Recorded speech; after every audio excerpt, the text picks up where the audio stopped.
So today we want to touch on something that we've been kind of touching on in our vlogs lately, but we haven't like explicitly just like sat down and talked about it.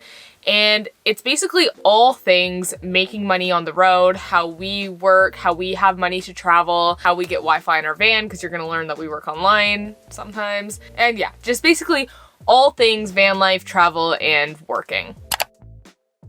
So the number one question we definitely get from newcomers to the channel, and definitely like on TikTok and Instagram as well, is how we make money to travel. And anyone who's been subscribed to this channel for a long time knows that we've done all sorts of things to make money to travel, and we've had to work throughout our entire travels since we quit our jobs in 2018. We're not trust fund babies, we pay our own way. And a lot of people on the road are not trust fund babies. The majority of people that we've met, both overseas and on the road, are working full-time and work all sorts of jobs. So we're gonna talk about some of those jobs in this video as well, and we'll start with what we do. In 2017, Rachel and I gave our notice at what we considered to be our dream jobs at the time. And in 2018, we moved over to Cambodia to teach English. We went to Australia. We worked there for a little bit, kind of temporary work. And then when we came back from Australia, and traveling around Southeast Asia, we never went back to any kind of like a full-time job or a career. I mean, we were working full-time, but we usually took like temp work and seasonal work and things like that. Yeah, Australia was really like our first exposure to the world of temp work. So to put it short, if you just want to hear it one time and then click off this video, we will work like temporary or seasonal jobs, either through like a temp agency or just like a contract posting on Indeed or whatever. And we'll take that work, save up all of our money, work so hard for a period of time, and then go basically spend it all on travel. And then when we're running very low, we do it all again. So again, anyone who's subscribed to this channel knows that right before this van life road trip throughout the USA, we were working temporary jobs in the Fraser Valley in Canada, which is where we're from. Well, I'm not from the Fraser Valley, but we're Canadian. I am. Yeah. So that's our first way of making money, and definitely our predominant way of making money.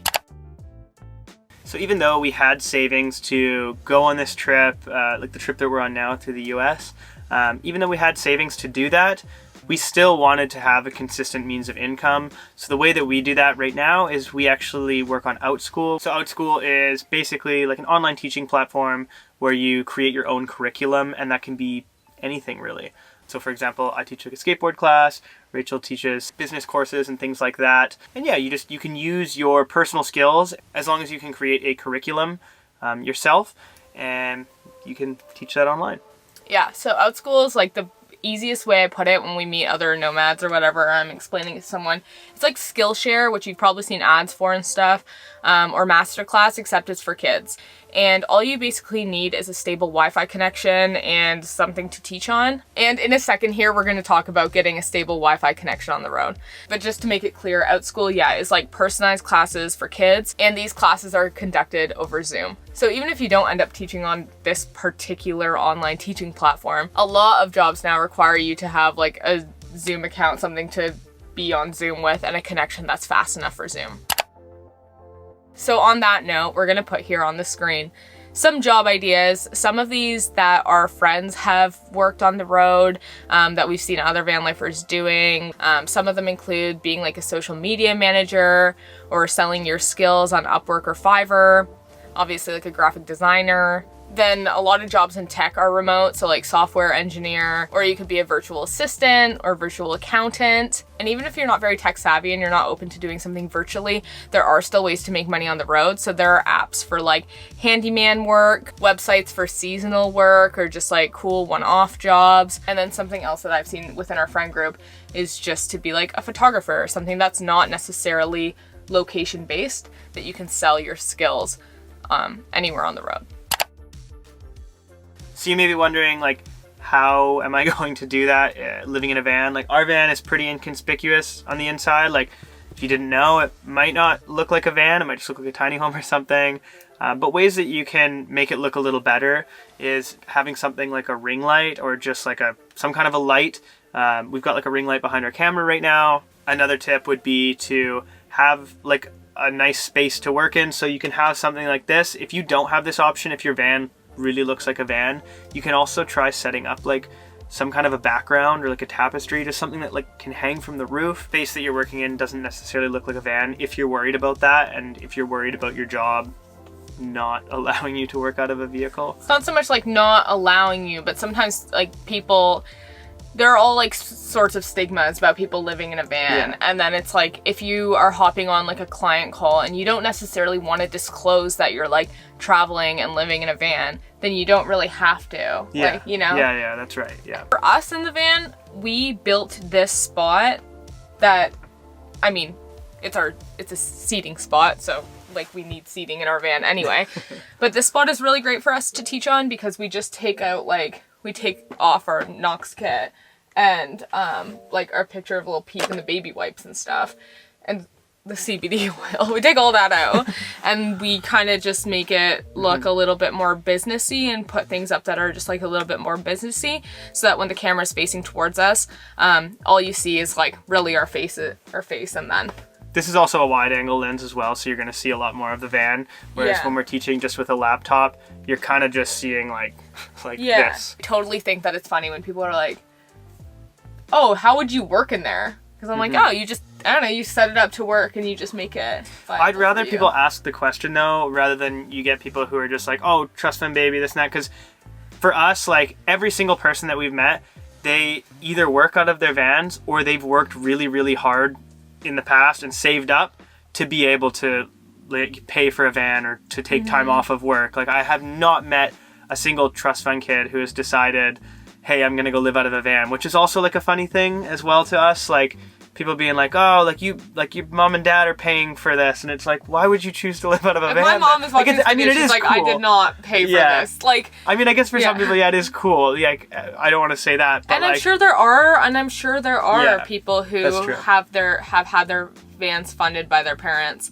but definitely in the group of friends that we've made, everybody's busting their asses. 100%. And we'll like all be off grid. We'll talk about this soon, but like we'll all be off grid and someone will be like, okay, like it's like popcorn. Like every person's like, okay, I have to go to town today to work. Okay, I have to go to town today to work. How is the Wi-Fi at this place, this parking lot, like that kind of thing. And we're all at work. Like so many of us are working. Yeah.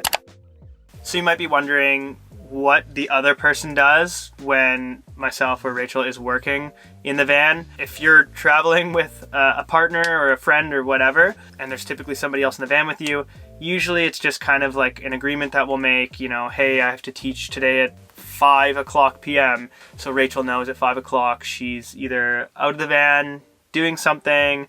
For me, it's great because I'll typically just go to a skate park if Rachel's working. If that's not an option, if you're teaching late or something, then we'll just kind of stay off to the side. Usually when we're teaching, one of us has headphones on anyways, and then the other person will just kind of sit up front, have headphones in, just watch a show or something like that. So it's totally manageable as long as you're just respectful of the other person's time and space. And we also, I guess this is important, we also stagger our schedules.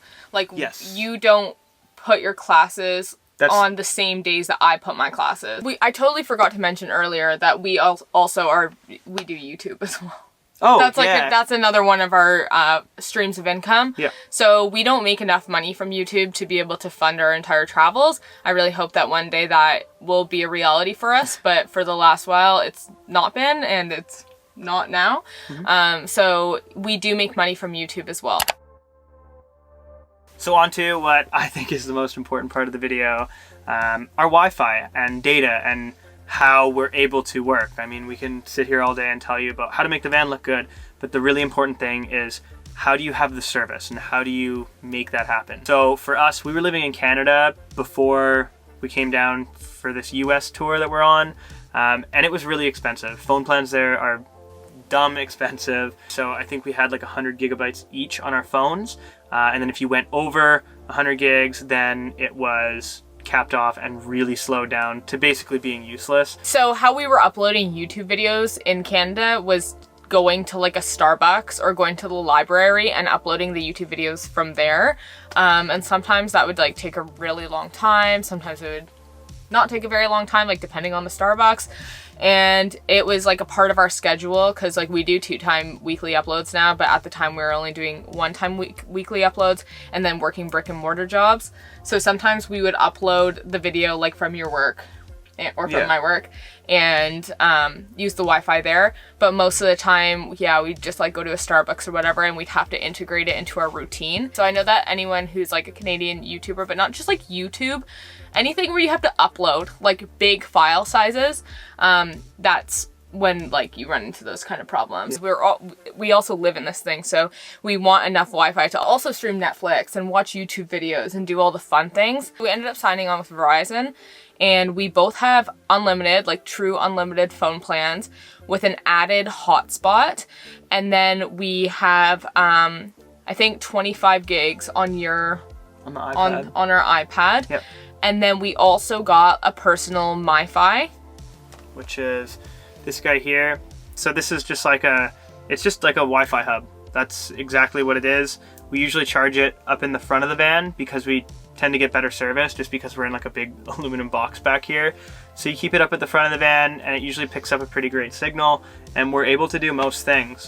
The only thing that we have to be cautious of, especially if we're teaching or working the next day, is we are checking beforehand the area and how good the service is there. We're checking out where we're going to be. We're looking on like Cell Mapper to see, where strong signals are, and we're there usually an hour or so before, just so that we can prepare. We get the Wi-Fi up and running. We test the speed of the data. We just make sure that it's all running smoothly so that we are not late to our jobs. If you've never lived in a van before and you're just very confused by all of this, just think about your own LTE or your 5G on your phone, how your signal goes up and down. In certain areas it's better, in some areas it's great, and some it's like terrible. It's just the same thing with us. So we try to be like close enough to like centralized places to be able to work online. But a huge misconception is that like your phone like will not work when you're off grid, and that's so not true. The last place we were off grid, because we were with such a small group, the Wi-Fi was amazing. Yeah. And we were far from like anything. Like we were getting like 80 megabytes per second, which is like really good. Fast. I'm just gonna look up because I don't remember how fast it has to be for Zoom. I just know what we look for, but I don't remember what it actually is. Yeah. But what were you gonna say? Another thing to know while Rachel's looking this up is that when you get to an area, if you run the internet speed test, like just as you're parking, give it a few minutes, kind of let your phone settle in or get something. It? I don't know. Because it's weird. It'll come up sometimes for us as like super slow, and then we'll stay parked somewhere for like 2 to 5 minutes, and then it'll all pick up. So for Zoom, you only need a connection speed. They recommend a connection speed between 1.5 to 3 megabytes. Is it megabytes? Megabits per second. Megabits per second, yeah. That's megabits per second. And like we said, like out in the desert, we were getting 80. Yeah. So you need 1.5 or like 2. And we had 80. If you've watched our vlogs, you know that sometimes I'll play video games in the van, and I'm actually able to connect to the Wi-Fi hub or just the hotspot on my phone, and I can play online with my brother. Yeah, I mean, there are options.